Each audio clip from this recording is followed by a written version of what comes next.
राजकुमार बडोले साहेब. बऱ्याच वेळेची प्रतीक्षा करीत होतो. माननीय अध्यक्ष महोदय, खरं म्हणजे ग्रामीण भागामध्ये प्रचंड मोठ्या प्रमाणामध्ये पाण्याचा एक प्रश्न आजच्या घडीला निर्माण आहे. खरी म्हणजे महाराष्ट्राच्या भूमीमध्ये ग्रामीण भागामध्ये मोठ्या प्रमाणामध्ये जीवनाशी जो जुळलेला धागा आहे तो पाण्याचा धागा आहे. आमच्या माता भगिनींशी जुळलेला धागा तो पाण्याचा धागा आहे. आणि या ठिकाणी महाराष्ट्रामध्ये जलजीवन ही अत्यंत महत्त्वाकांक्षी योजना 2019 मध्ये जेव्हा सुरू झाली अध्यक्ष महोदय, 51,560 योजना मंजूर झाल्या होत्या. त्या 2025 पर्यंत 25,549 योजना पूर्ण झाल्या. 26,000 योजना आजच्या घडीला रखडलेल्या आहेत. 31,000 कोटी रुपयांचा खर्च झालाय. साधारणतः 12,000 कोटी रुपये शिल्लक आहेत. या बाबतीमध्ये मी या ठिकाणी जास्त काही बोलणार नाही. माझं फक्त एवढंच म्हणणं आहे की या ठिकाणी जे काही या ठिकाणी 90% योजना पूर्ण झालेल्या अशा जरी म्हटल्या गेल्या, परंतु त्या प्रत्यक्ष कागदावर आहेत का प्रत्यक्ष त्या गावापर्यंत पाणी पोहोचतोय याचा विचार मला वाटते अत्यंत महत्वाचा आहे. तो करणं अत्यंत गरजेचं आहे साहेब.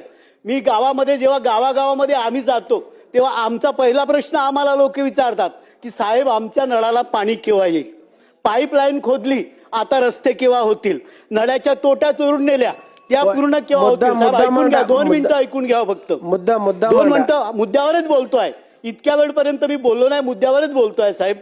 या ठिकाणी मी अत्यंत प्रामाणिकपणे तुम्हाला सांगतोय की मी फक्त पहिल्यांदा गोंदिया जिल्ह्याचा जर विचार केला तर गोंदिया जिल्ह्यामध्ये साहेब 867 गावं या जलजीवन योजनेमध्ये घेतलेली आहेत.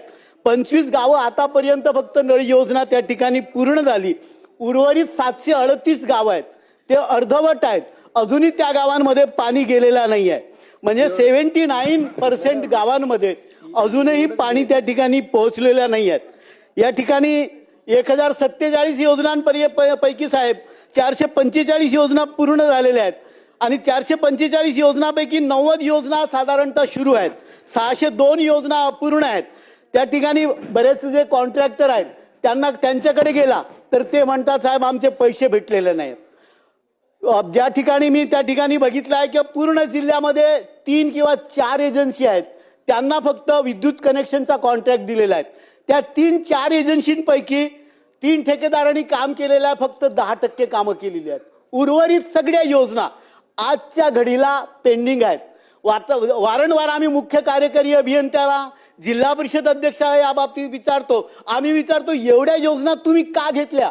जेव्हा जलजीवन योजना सुरू झाली ते म्हणतात सरकारनं म्हटलं. आम्ही विचारतो स्रोत तपासलं का, ते सांगतात स्रोत तपासल्या गेलं नाही. बऱ्याच ठिकाणी पाईपलाईन खोदून गेल्या. त्याच्यामुळे आता पुढे प्रश्न येतो, ठेकेदाराला विचारला म्हणते पैसेच भेटले नाही, पुढे काय करायचं. माननीय मंत्री महोदय या ठिकाणी बसलेले आहेत. या ठिकाणी जो आता निधी लागतोय हा निधी किती दिवसात दिला गेला पाहिजे आणि या योजना किती दिवसामध्ये पूर्ण केल्या पाहिजे या संदर्भामध्ये व्यवस्थित आराखडा झाला पाहिजे.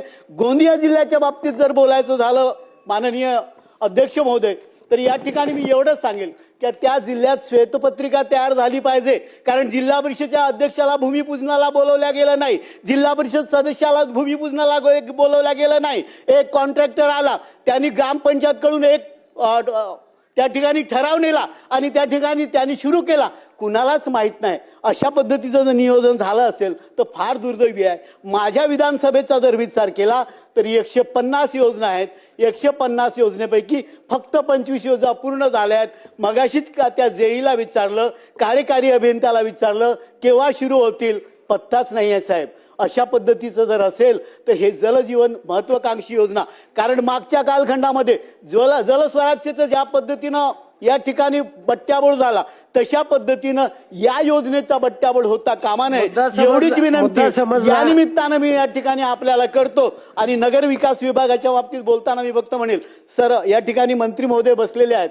मी मध्यंतरी विचारलं SLTC कडे माझ्या 2 नगरपंचायतच्या ग्रामीण पाणी पुरवठ्याच्या योजना गेलेल्या आहेत, त्यांना विचारलं तर ते म्हणतात बैठकच होत नाही. आता बैठक केव्हा होईल तर माहित नाही. अत्यंत महत्त्व साहेब, त्या दोन्ही ठिकाणी अर्जुनी मोरगाव आणि सडक अर्जुनी पाण्याचा पत्ता नाही असा अत्यंत तसं तर गोंदिया जिल्हा पाहिला तर प्रचंड मोठ्या प्रमाणात पाण्याचा जिल्हा म्हटल्या जाते, परंतु पिण्याचं पाणी जर भेटत नसेल तर साहेब याचा विचार केला गेला पाहिजे आणि या बाबतीमध्ये लवकर कार्यवाही झाली पाहिजे एवढी विनंती करतो. नगर विकासच्या बाबतीमध्ये बोलत असताना साहेब या ठिकाणी फक्त एवढंच सांगतोय का आमच्या गोंदिया, भंडारा, गडचिरोली, चंद्रपूर या सगळ्या जिल्ह्यांमध्ये याला आपण वनांचा जिल्हा म्हणतो. निसर्गानं खूप काही दिलं या जिल्ह्याला साहेब, परंतु या ठिकाणी सगळ्या नगरपंचायतमध्ये आणि नगर परिषदांमध्ये वन जमिनीचा प्रचंड मोठा प्रश्न आहे.